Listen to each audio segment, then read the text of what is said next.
a very funny person to bring to the stage. Hold on to your hats, kids. Welcome, Jamie Scandal. Yes, come on, Stephen Doe.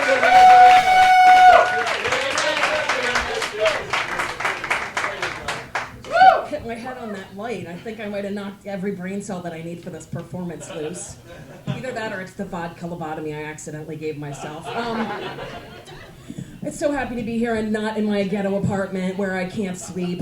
It's the nightmare of life, these neighbors above and my horrible eating habits. I can't stop ordering in fried food in the middle of the night, and then you have weird ass dreams. Like last night, I was on a motorcycle behind Norman Reedus of The Walking Dead. And then suddenly, I was on a motorboat. Leonardo DiCaprio, somewhere in Italy. Maybe he was motorboating me. I don't know, man, but it was sexy. And then I wake alone and realize the only masculine thing in my sad, single bedroom is my own manly snoring. So I've got that going for me. And then, it's out of the weird dreams and into the nightmare that is my life. I came to New York to be somebody like everybody did, right? I was going to be like rock star, movie star, at the very least international ukulele superstar.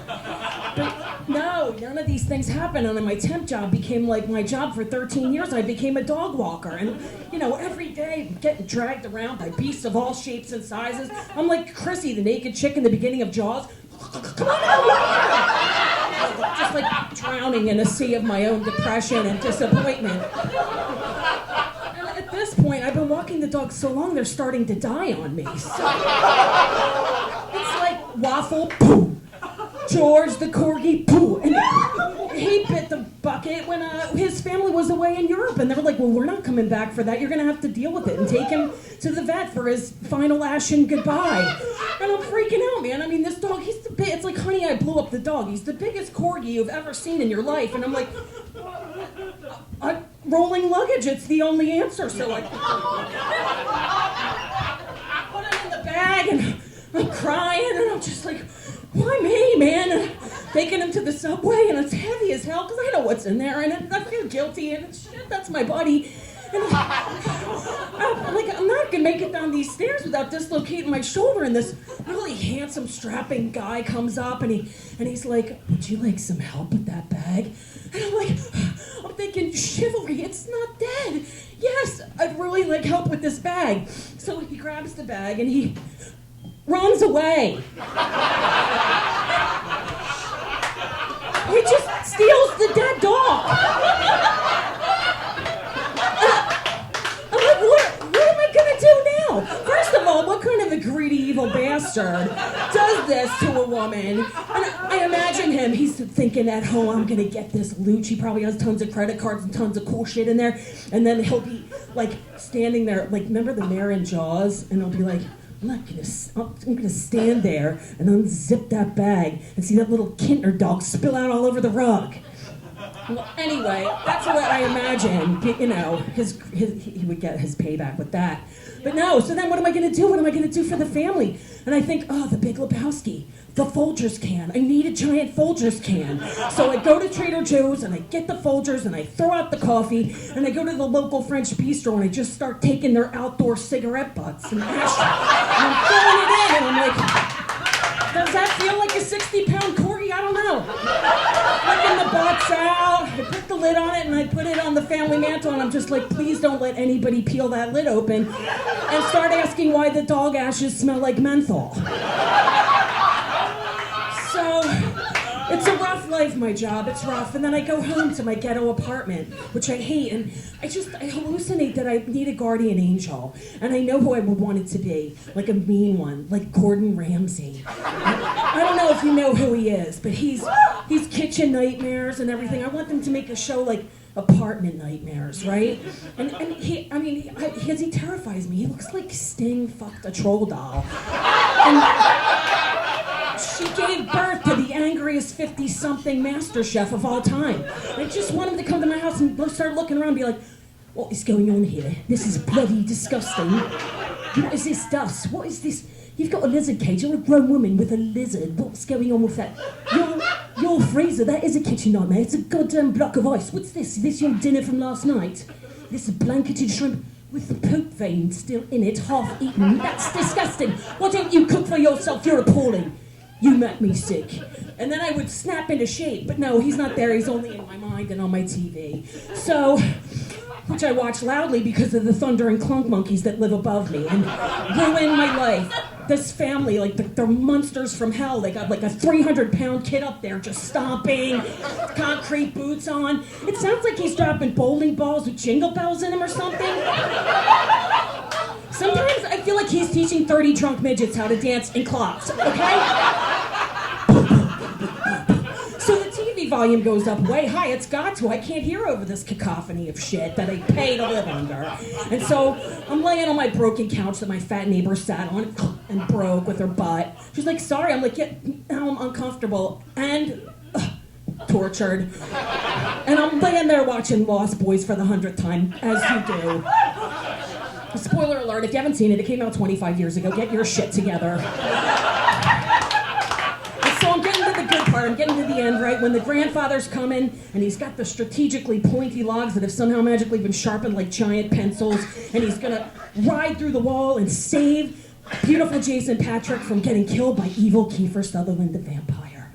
And here he comes and he hits his horn.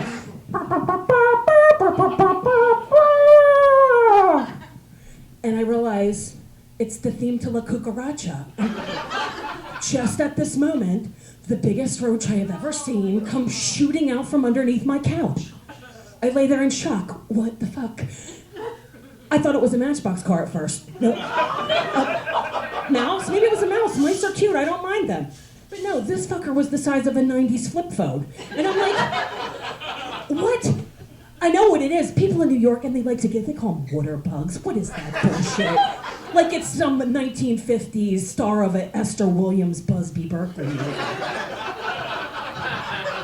No, it's not a water bug. Palmetto bug, that's my favorite too. That sounds like it should be reclining in a lounge chair by the pool with me, sipping mojitos and talking about Oprah's book club.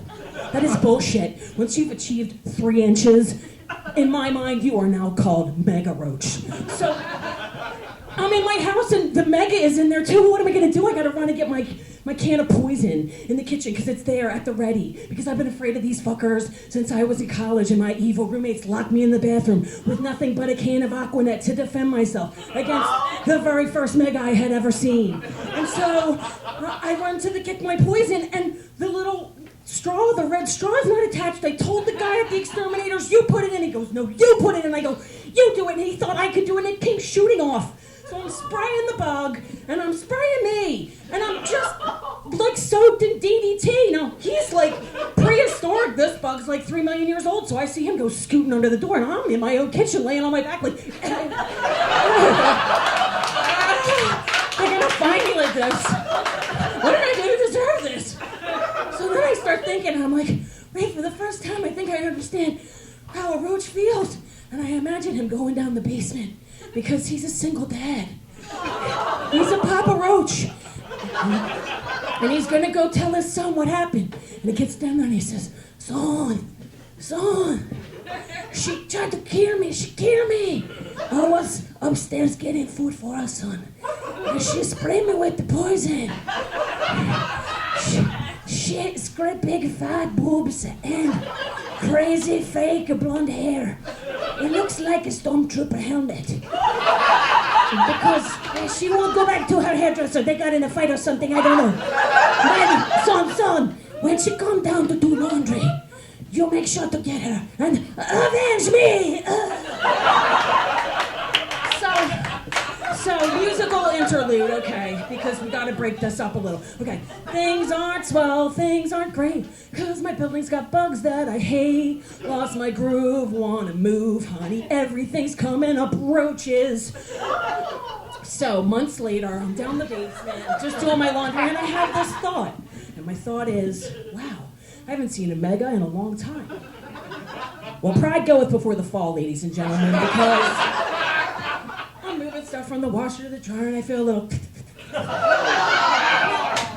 I'm trying not to be a wuss. I thought it was like some floating piece of dryer lint or some shit. I didn't give it a second thought. Start heading upstairs to the second floor landing, and all of a sudden...